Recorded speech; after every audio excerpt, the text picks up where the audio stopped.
So thank you for the organizers for lying for me. I'm a urologist, and I was having some trouble with my flow in the bathroom.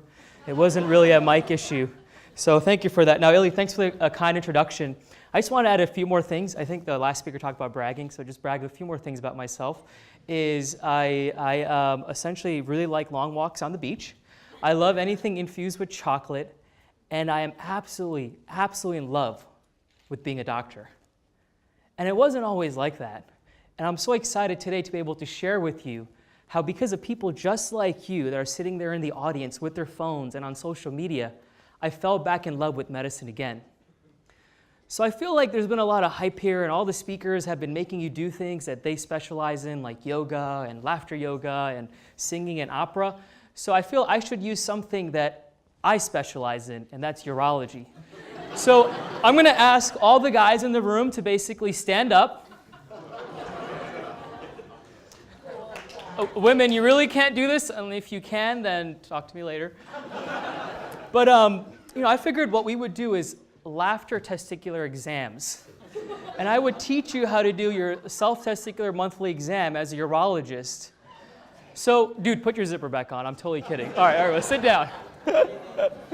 But what's amazing is, as a physician, I have this. Dude, stop, man. Seriously.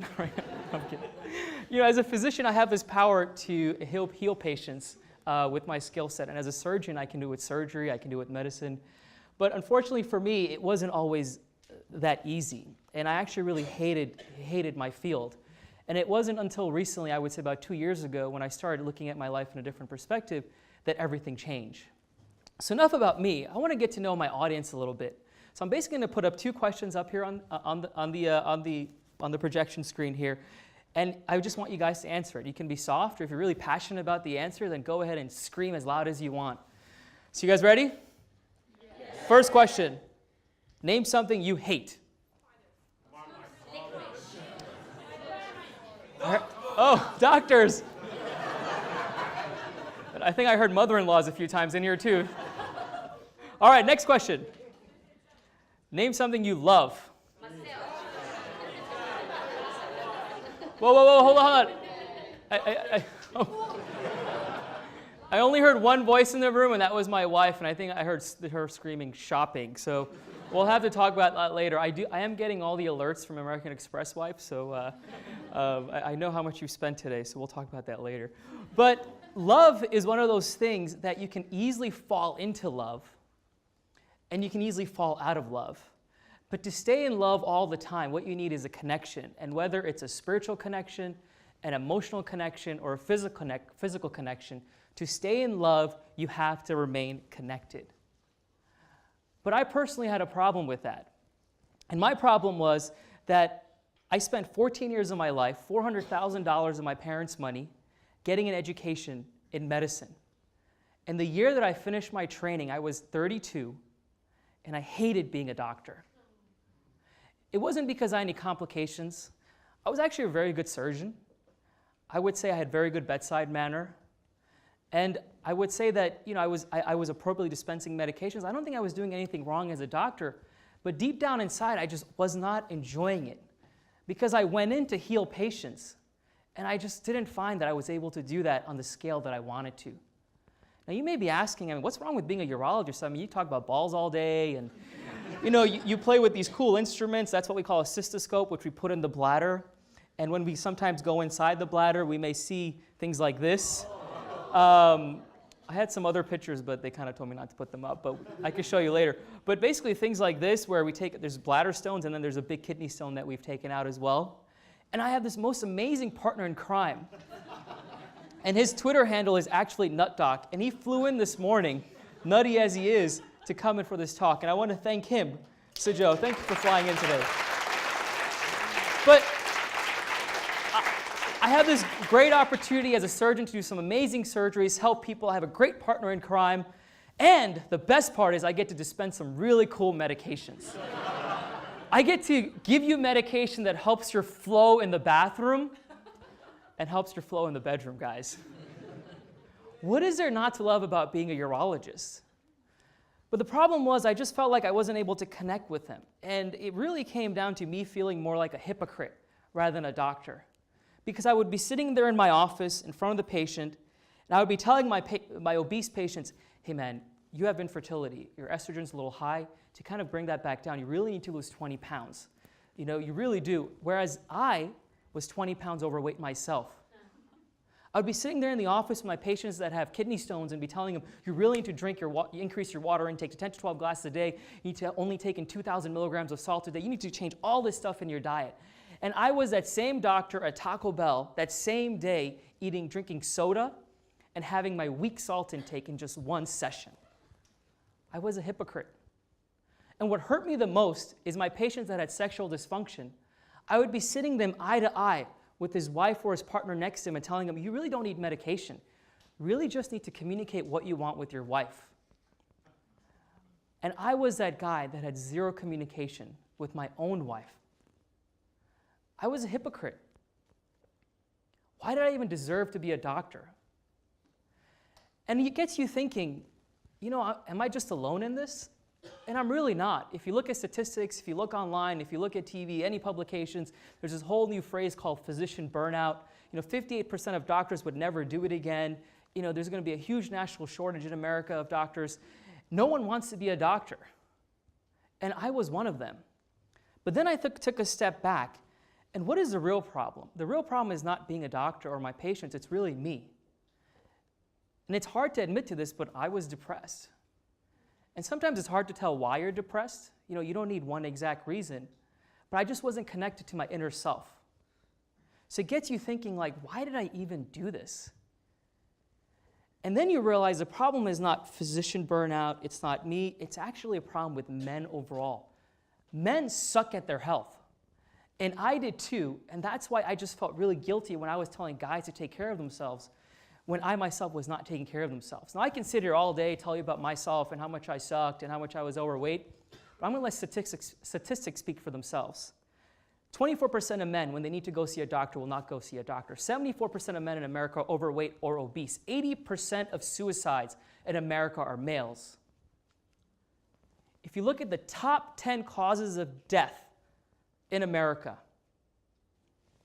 men are going to die at a higher ratio of 9 out of 10 of them.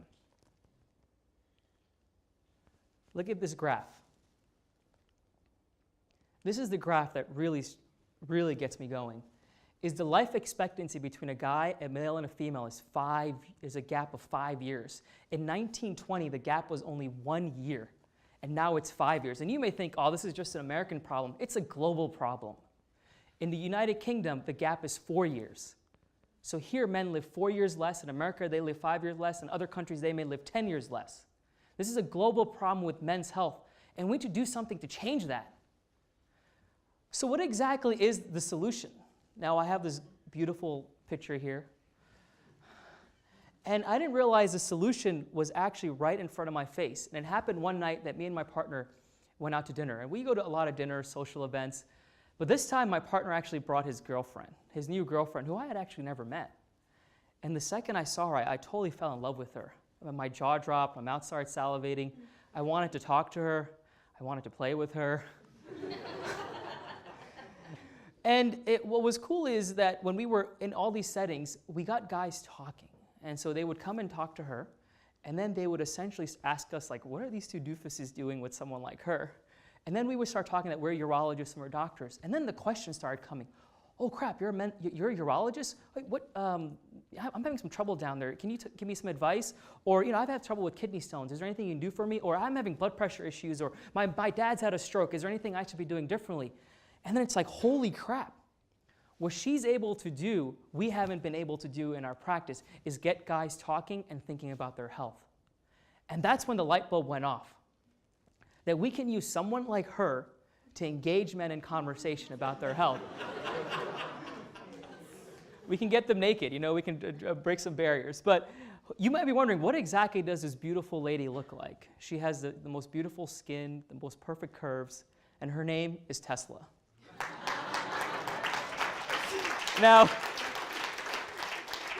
just for full disclosure, I am not paid by Tesla. The only communication I have with Tesla is with Elon Musk, and it's more of a one-way communication on Twitter. So if anyone knows him here, I just want one like or one please. That's all I want, Elon. But what we did was we decided to take this car that was essentially a male magnet and to get guys to start talking about their health. And it was amazing what that car was able to do. Now you may be wondering, well, do guys really care about their car? So we actually did a survey of 1,000 men. We asked two simple questions. What was the make and model of your first car?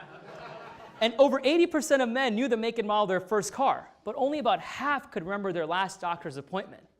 So that's when the idea came is, why don't we take this car and take it on the road? And last year, that's exactly what we did. In a matter of 6 weeks, this idea hit the road, and what we were able to do was amazing. You can turn the sound off.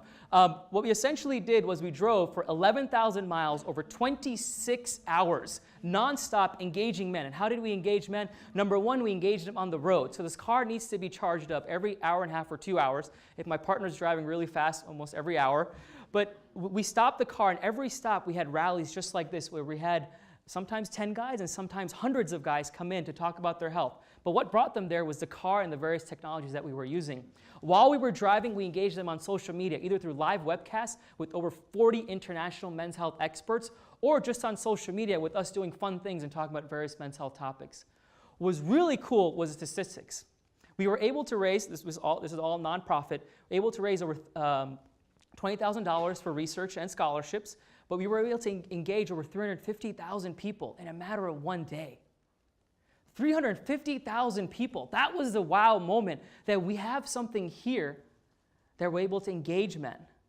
The second wow moment was, for the past 3 months when we were planning this and driving, I didn't have one negative thought about what I was doing. I love waking up. I love going to see my patients. I love being a doctor. I fell back in love with medicine again. And it was through the car, it was through the technology, and it was through people like you that engaged us and started improving their health with our simple message. So what was that simple message? And this is a message I really want you to take to heart, because this is a message I want you to relate to yourself as a guy, and as a female to relate to someone that you love that's a man in your life. Treat your body like you would your car. It's just that simple. You buy a new car. Yes. It could be the most expensive car, it could be the cheapest car, who cares? But you buy it, treat it like you would your car. So if you have a flat tire, or if you have an engine light go on, what do? You go straight to the mechanic and you get it fixed, because you need to use that car. You need that technology to get from day to day in all your activities. But at the same time, you know your car needs an oil change. You know your Tesla needs a battery pack change. You know that the wiring and everything needs to be checked out so that you can get the full 100,000 miles out of that car. And you do it because you have to. Well, your body is the exact same way. If you have a headache that won't go away, if you have a rash on your skin that just feels a little unusual, if you have blood in your urine, then you should be doing the same thing. You should be going to your mechanic, which is your healthcare professional. And the same way, just like your car, there's guidelines. Your body has guidelines too. It doesn't matter how young you are, if you're 10, 15, 20, or if you're 100. Every single year, there's guideline-based surveillance checks that you need, whether it's a simple physical exam, a single handshake with your doctor, or a blood test. You need to treat your body like you would your car. Just like you get your car checked, your car tuned up, you need to do the exact same thing with your body. It's very, very simple. So taking that simple message, we went crazy this past year. So this past June, we decided to basically infuse our entire campaign on steroids. And this time, we drove 6,000 miles. We started from Central Florida, in Claremont, Florida, which is right outside Orlando. Yes, Orlando, the home of Mickey Mouse. You really don't know the half of Orlando until you actually visit it. But there's some amazing things happening there, and that's where we launched off again. We went all the way up to New York, and then we started driving west. So 6,000 miles over 10 days with the exact same message.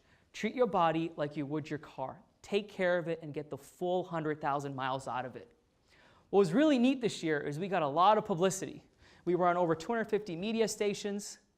We hit over 440 million impressions on social media. On top of that, we got this letter a few months ago, a letter from the president, basically saying that I guess he was watching and he acknowledged our drive for men's health, which is pretty cool. If you ever gotten a letter from a president or a prime minister, it's pretty cool. It shows that you are definitely making an impact. But that's all fine and dandy, but that's not what the whole goal was. The whole goal wasn't to get these high statistics. The whole goal was to reach out with people like Willow. Willow was a lady that we actually met on Periscope. Periscope, if you don't know, is a live broadcast platform that you run through Twitter. And what we essentially did was, I was just fooling around. Me and Sidra were just fooling around, talking about various men's health things. It was the middle of the night, and then she started interacting with us. The next day, she tells us that, oh, you know, I made my husband watch you. The third day, she says her husband is now making an appointment with her doctor. On the fourth day, Periscope is kind of stalkerish. You know exactly where you are when you're talking. She's like, holy crap, you're like 5 minutes away from where I work. So she asked us to come visit her office. We went there, connected with her staff, and this connection of men's health essentially went from just a simple, funny exchange on social media to now hundreds of women to where she lives. A very simple message: treat your body like you would your car. So great, we've helped all this men, but what about us personally as well? Well, I already mentioned that yes, I'm feeling much better mentally, but physically, if we're going to be talking the talk, we need to walk the walk. And me and my partner have now made a commitment to our health as well. In total, we've lost about 15 pounds this month. It may not look like I have a long way to go, but we're getting there, and we're exercising, and we're eating better, and we're controlling what we're putting in our bodies, because again, our body is just like our cars, and we want to treat it like we would. So how do you connect all of this stuff? Well, I have basically two missions, and these are the two things I want you to take away today. Is you only have one body. You can always go rent a car, you can always go buy another car, you can always take the tube, but your car, you only get one opportunity. So take the best care of your body. And for me personally, I don't want to see my wife live the last 5 years of her life alone. I don't. And I want the opportunity to spend 5 more years with my kids and spoil the hell out of them, and while doing that, pissing my wife off. But that's what I want, and that's what 5 years will get me. That's a long time. That's a lot of memories that we can create. And it's very simple. All I have to do is control what I put in my mouth and control what I do with my body. And obviously, there's certain things that we can't control. Things can happen. But if you look at the statistic of 5 years, it took 100 years to get to this point. And are we going to wait as guys 100 years to get healthy? We're not. We're not going to wait 50 years. We're not going to wait 30 years. We're going to do this. Our mission is to do this in the next 4 years. Our goal with the Drive for Men's Health is by 2020 to change that statistic. I want to come back here in 2020 and show that we changed that statistic. So ladies, are you with us? Are you going to help us? Yes. I don't think you're too excited. Ladies, we really need you, trust me. Ladies, are you excited to drive with us for men's health? Yes. How about guys? Are you willing to make your commitment? Hell yeah. Make a commitment to change and drive yourself for men's health. Guys. Yes. So with that, I want to thank you, because allowing me to connect with you on social media, you've helped me fall back in love with medicine again. Have a healthy day. Thank you, and Jai Swaminarayan.